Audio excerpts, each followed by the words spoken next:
Hi, and welcome to Journey Forward with Jory Rose, where you will gain insights, tools, and inspiration to get unstuck and live your best life.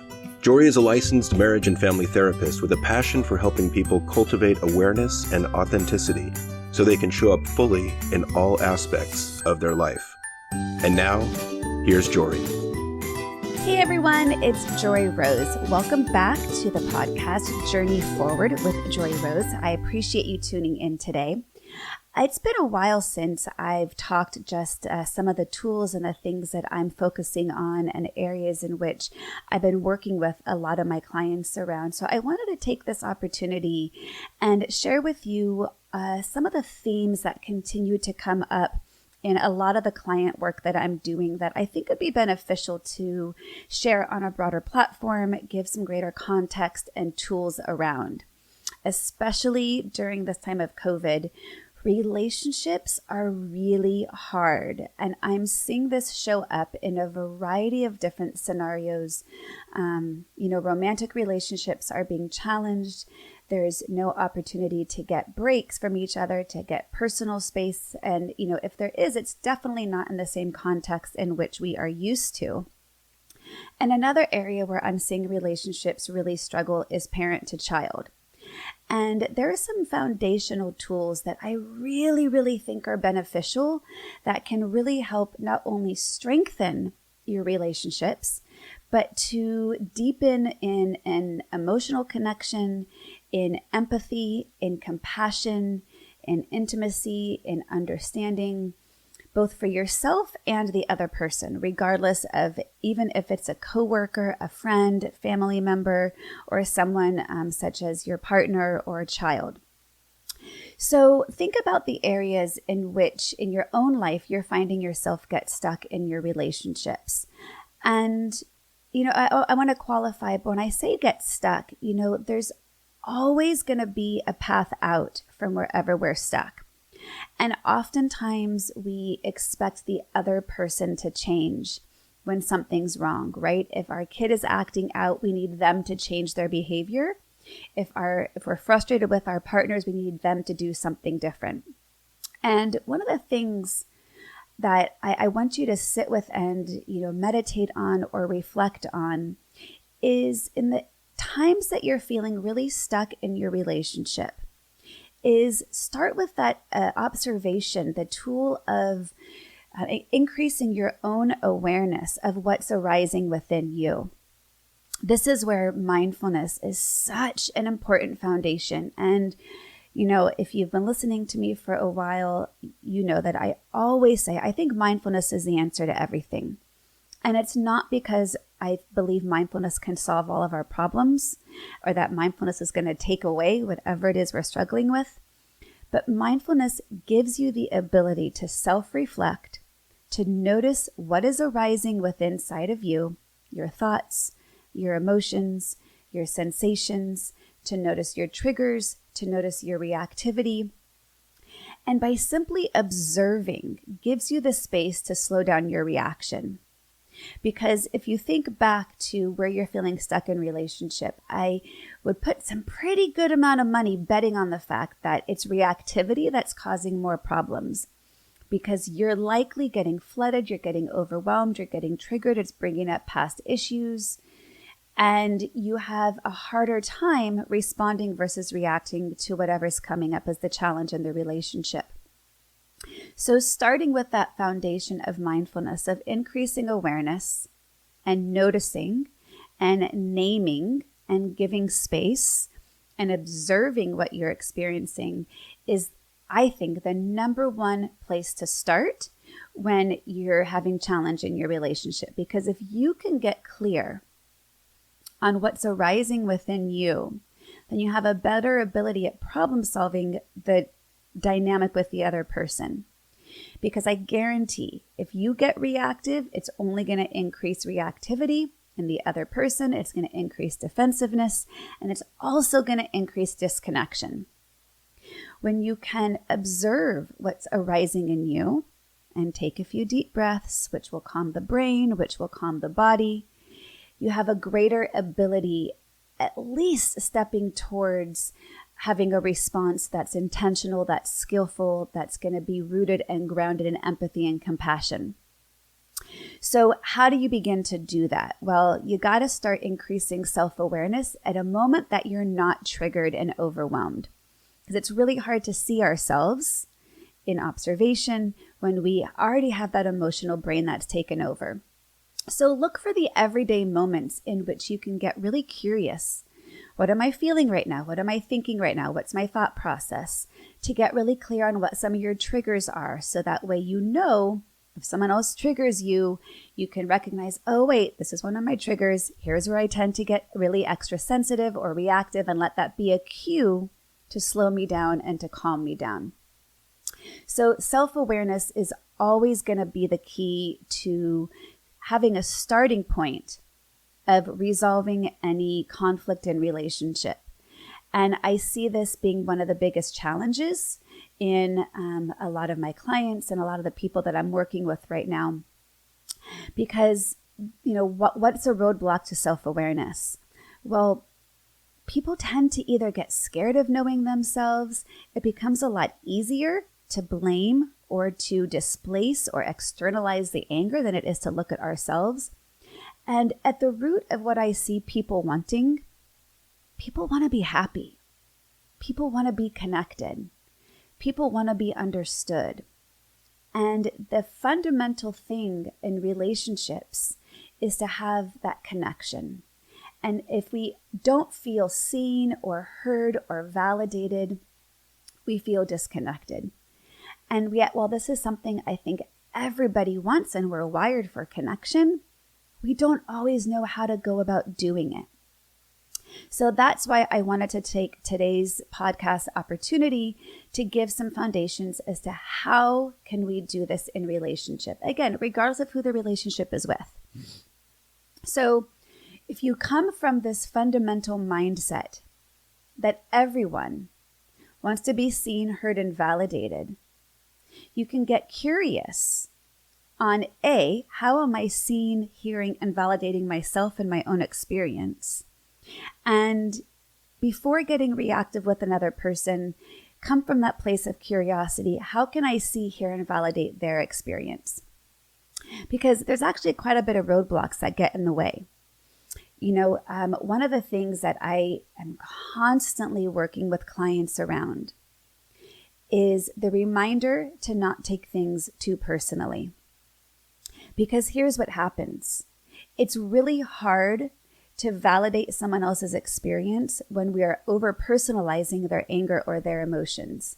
When we have a greater ability to see it for what it is and to not over-personalize things, we can validate the human nature and the human experience of just having emotions and not judging those emotions.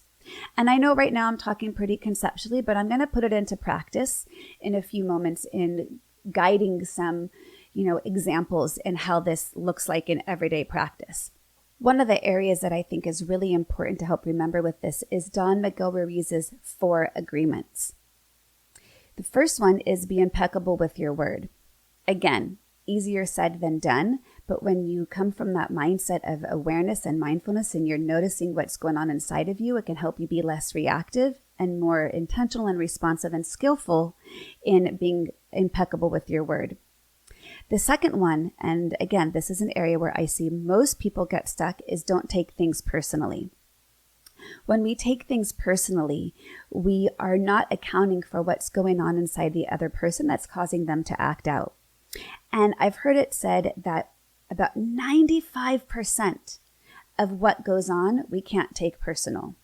So that's not to just assume it's never about you. It's, holding that space of self-reflection to say, okay, what is this about me? But if I over-personalize somebody else's emotions, I'm not allowing them to just feel what they're feeling and get curious of what's underneath it for them. We can talk more about this at another time because I think that in and of itself can be an entire episode, but I want to keep it in context of really focusing in on how to get unstuck in relationships. Another of the Don Miguel Ruiz's 4 agreements, number 3, is don't make assumptions. This is really key as well. We get stuck in relationships because we're making assumptions about where they're coming from, about someone's motivation, about someone's driving force. And that's where curiosity can counteract against the assumptions. And the last one is always do your best. But getting back to this idea of getting seen, heard, and validated, we tend to get really reactive when someone is expressing difficult emotions. And when someone is not being seen, heard, or validated, they tend to do one of two things out of self-protection. They can get quieter and withdraw and disconnect, or they can get louder, in which they're now arguing, fighting, yelling, screaming, or just acting out in negative behavior. So I've talked about this in the context of parenting, but I want to remind you that this works for any relationship. In understanding, there is always an emotion driving a behavior. Here's the problem. We tend to overfocus on the negative behavior, and we don't get curious and pay attention and speak to the emotion driving the behavior. If all we're doing is focusing on the behavior, we are escalating in our reactivity, and we are going to become further and further disconnected. Because if we could address the emotion driving the behavior, the need for acting out goes down. This happens all the time with tantruming children, but it still happens in adult relationships, right? If your partner is angry and reactive about, something going on, if you just get reactive to their reactivity, you're both going to spiral. But if you can pause and get curious and compassionate to say, wow, I'm noticing you're really angry right now. I'm wondering what's going on, because normally you don't speak this way, or normally you don't react this way. Now, this is really hard to do, and it is the key to developing deeper connections in your relationships. So I'm going to give some examples about how to see, hear, and validate when the behavior gets really disruptive. Because the next thing that, we're able to draw from this is people tend to over-rationalize when trying to solve the problem, not realizing once someone is acting out, their emotional brain has taken over, they can't get to rationalization. So validation of what someone's experiencing is going to be the very thing to get to logic and reason. So I know I've said some conceptual frameworks and some conceptual ideas. Let's put this into practice and see how this looks in everyday relationships. So some common examples right now is, let's start with parents and children. Right now, especially during times of COVID, times are super hard. We are all having a heightened emotional response out of stress, anxiety, fear of the unknown. Even if you're not recognizing it consciously, there is some underlying societal, universal emotion and energy that we're all carrying. Our sense of normalcy has been compromised. We don't know what the future is going to look like. There's a lot of political and civil unrest and discontent. So, number one, right off the bat, if you're noticing your children, you're noticing your partners having heightened reactivity, starting with compassion is going to be the best way to connect in your relationship, because there's a lot of shit going on right now. If we fail to acknowledge that, then we're not honoring the deep human experience that we're all experiencing at this time. So kids and parents. So if we have a scenario in which a child is acting out right now, and the parent's trying to be logical in the response, and the kid is only getting more and more and more reactive, what do you think are some of the roadblocks to why the parent can't speak to the emotion directly? So let me give you a concrete example. You got a 15-year-old girl whose parents are not really allowing her to see a lot of friends right now. And she's feeling pretty isolated. She's feeling pretty lonely. She's probably, annoyed at her family, because this is the point in her development in which she's supposed to be separating, individuating, and finding her own way, and using her friends and her cohort as her main focus of attention, and all that's been taken away. And the parents want to just try to keep life as normal, and to keep life going, and try to keep a routine, and try to keep a schedule, and try to suggest, activities, and limit screen time and limit phone time. And the child is pretty annoyed. And if the parent only continues to punish the annoying acting out behavior, and maybe that behavior looks like talking back, maybe that behavior looks like sneaking around with devices once they've been taken away, if that behavior is yelling and screaming, if that behavior is being irritable, of course that behavior is annoying to the parents. But I have seen it time and time again where that child's irritability and acting out is triggering the parents, which is causing the parents to yell at the kid, which is causing the kid to get more angry, which is then causing the parent to take more consequence of taking away a device or screen time, which is then causing the child to scream and yell more. And then the parents call me and say, how do I fix this? How can you fix my kid? Well, the key is to understand what is underlying her behavior. She's sad. She's lonely. She's disconnected from her friends. And when you take the phone away, you're taking away the only chance of connection. But the parent has a really difficult time in saying, wow, you're really lonely right now, are you? Wow, this is so hard. And I recognize that everything you've normally done to feel connected, to have fun, is being taken away from you right now. That must be really, really, really hard. Parents aren't saying that. Parents are getting reactive on the negative behavior. And it's only escalating because the child is saying, wait a second, why aren't you understanding how I'm feeling? We don't take enough time to understand how each other is feeling. We simply react to the behavior. And if you don't take the time to understand how each other's feeling, and you're only reacting to the behavior is just going to get bigger and bigger, causing more disconnection in the relationship. I see it time and time and time and time again. And parents, and again, as I say, parent to child, remember this also works for partners and spouses and friends and family. It's an easier model to point out when it's parent to child. But they also completely overlook and bypass the opportunity to join with the emotion. Now, if my daughter is feeling sad and upset, and if I just go to telling her all the reasons it's gonna be okay in the end, that doesn't actually help validate her. The only way to make someone feel seen, heard, and validated is to speak directly to what they're feeling before you can rationalize the situation. So validation, then rationalization.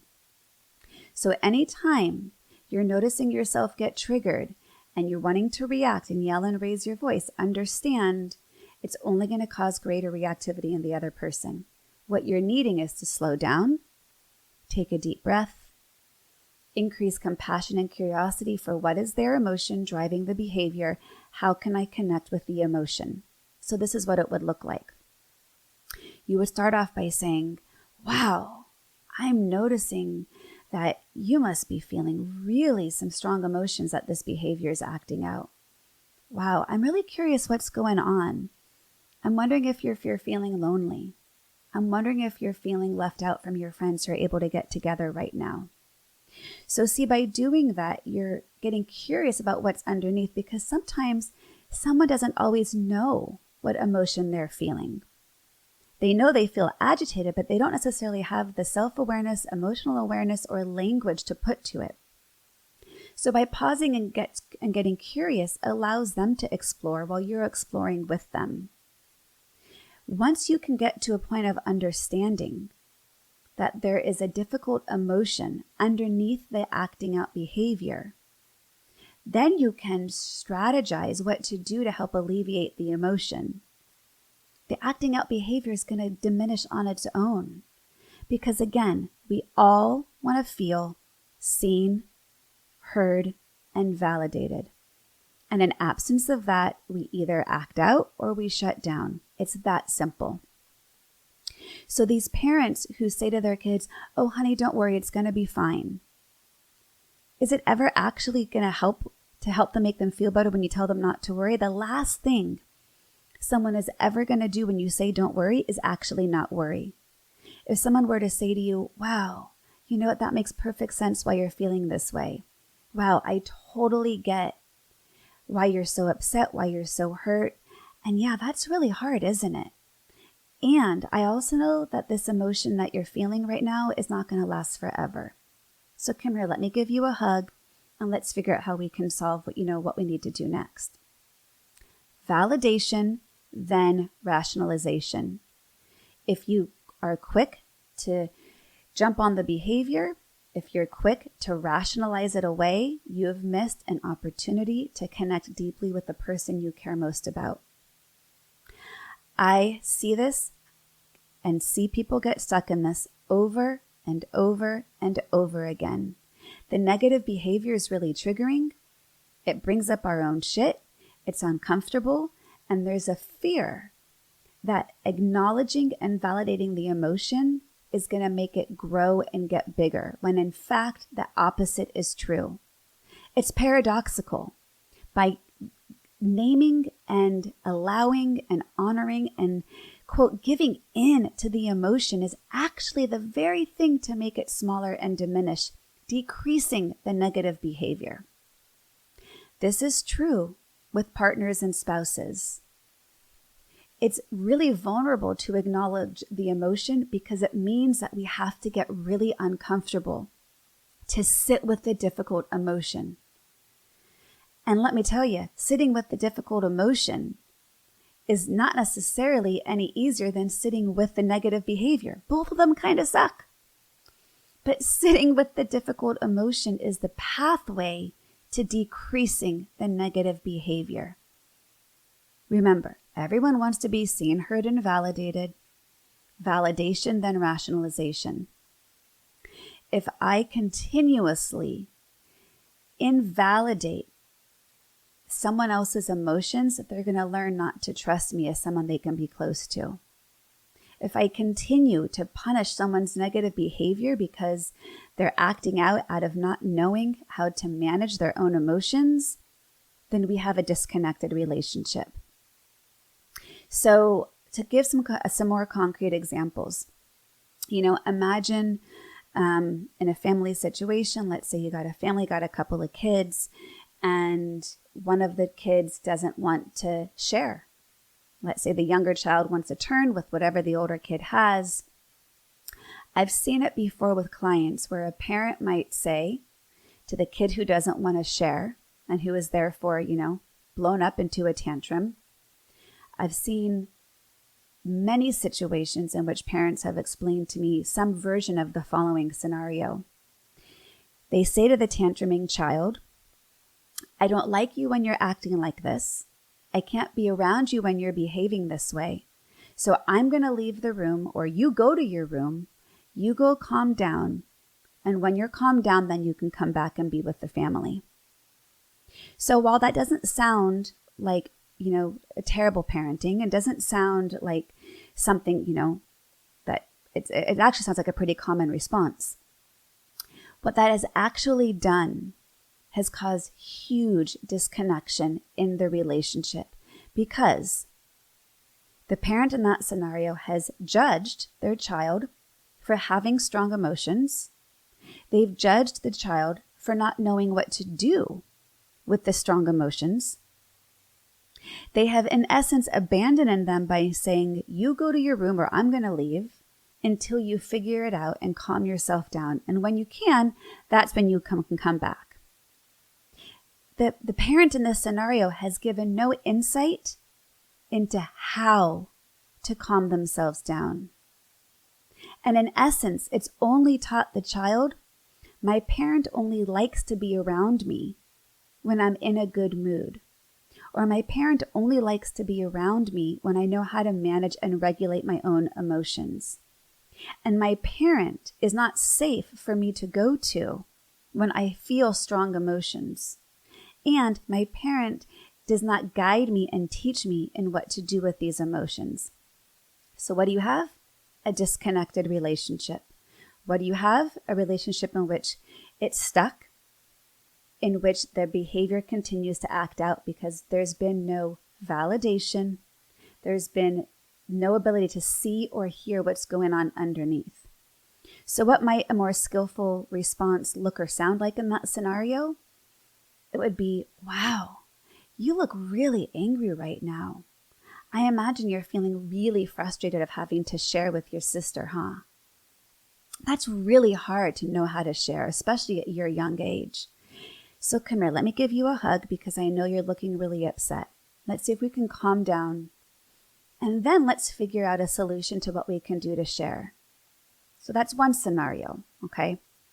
Another scenario might be the parent to role model to the child by doing their own mindfulness practice out loud. This is what I used to do with my kids when they were young, would be to say, wow, I'm noticing that I'm beginning to get really frustrated just watching. I'm noticing my heart rate's increasing, my blood's beginning to boil.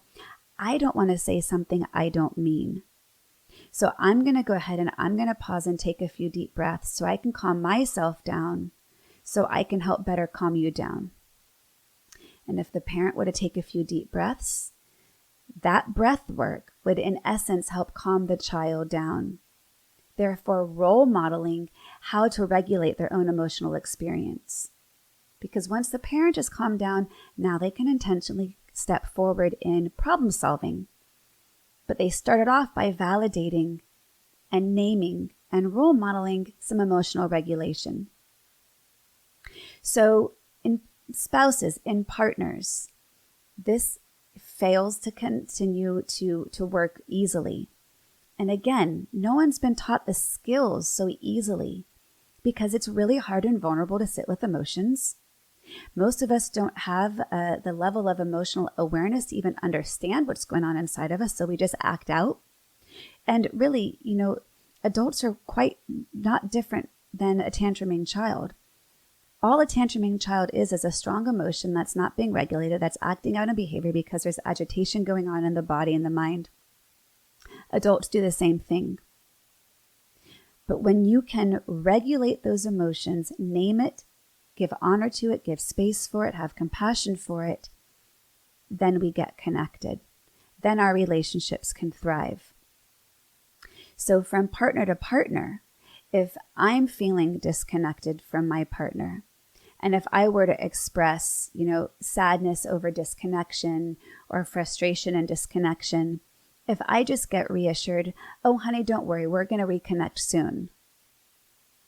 That actually doesn't make me feel better because it has missed the opportunity to acknowledge what I'm feeling. But to be able to have my partner say to me, yeah, I get it. Things have been really overwhelming right now. I know I haven't been fully myself, and I know I haven't been able to give, at a capacity that you're used to. It makes perfect sense why you're feeling disconnected. Here, give me a hug and just know that we're both working on it. That is a pathway to a thriving relationship. Validation, then rationalization. Remember, there is always an emotion driving a behavior. In absence of that emotion being acknowledged, we shut down and we withdraw, or we get louder and we act out. And just because that's been the pattern doesn't mean that needs to continue. Just because that's been the habit or what you've been role modeled doesn't mean it's necessarily the right thing.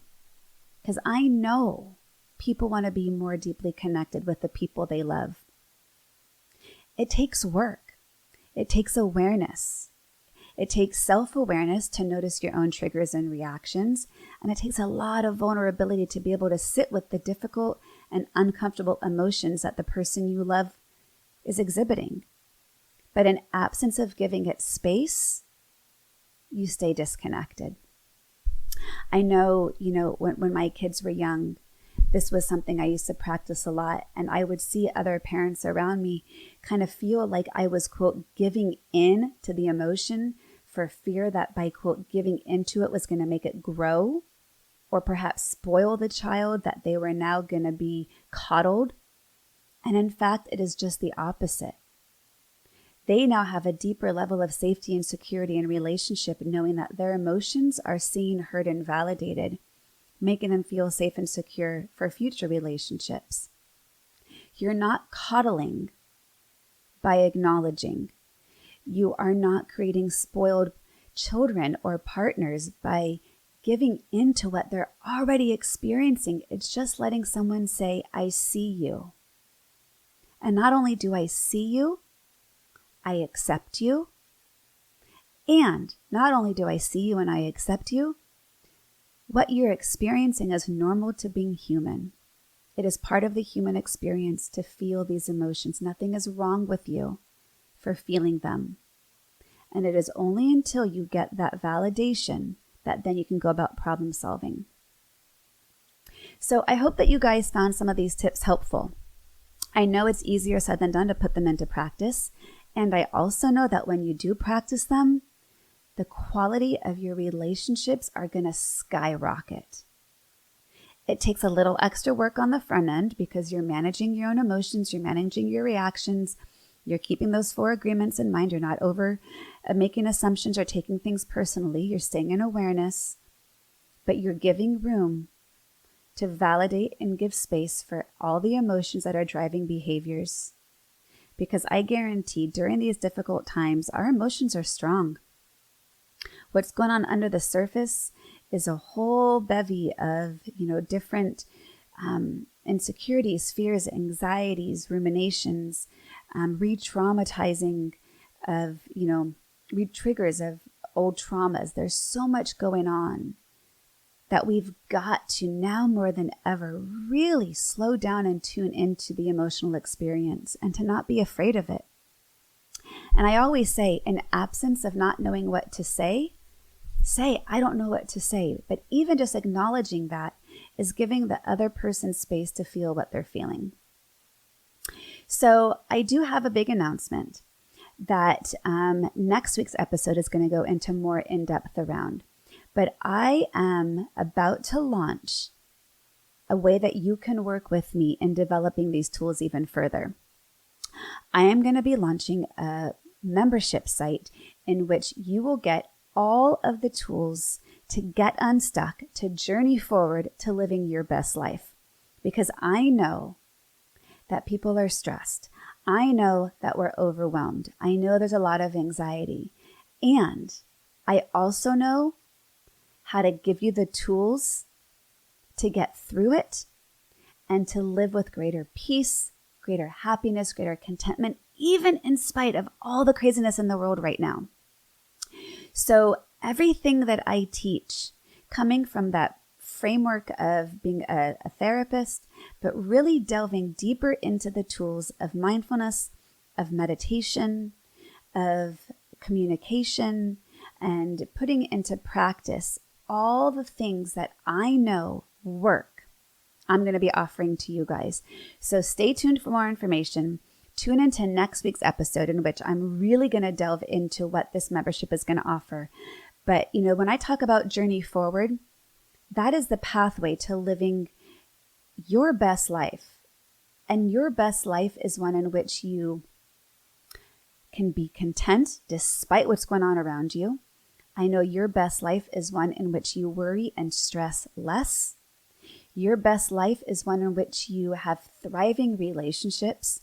Your best life is when you get out of your own damn way to get past what's keeping you stuck. And I've got the tools to share with you, and I can't wait to launch this. So stay tuned for more info. In the meantime, check out the show notes. You can join my Facebook group where I do some weekly meditations and guidance and tools. And I really am excited to offer more tools to work with people because now more than ever, we need it. So I hope that you stay healthy, stay safe, stay sane. And any feedback you have on this podcast, I would love to hear. You can always go to my website and email me, ask me questions, let me be a support and guide to you. All right, you guys, be well and tune in next week. I can't wait to share more with you. Bye-bye. To continue your journey forward, find Jory Rose on Facebook and Instagram to become part of her growing community. You can also gain access to her meditations, books, online classes, or to sign up for an upcoming retreat, visit her at joryrose.com. That's JOREEROSE.com.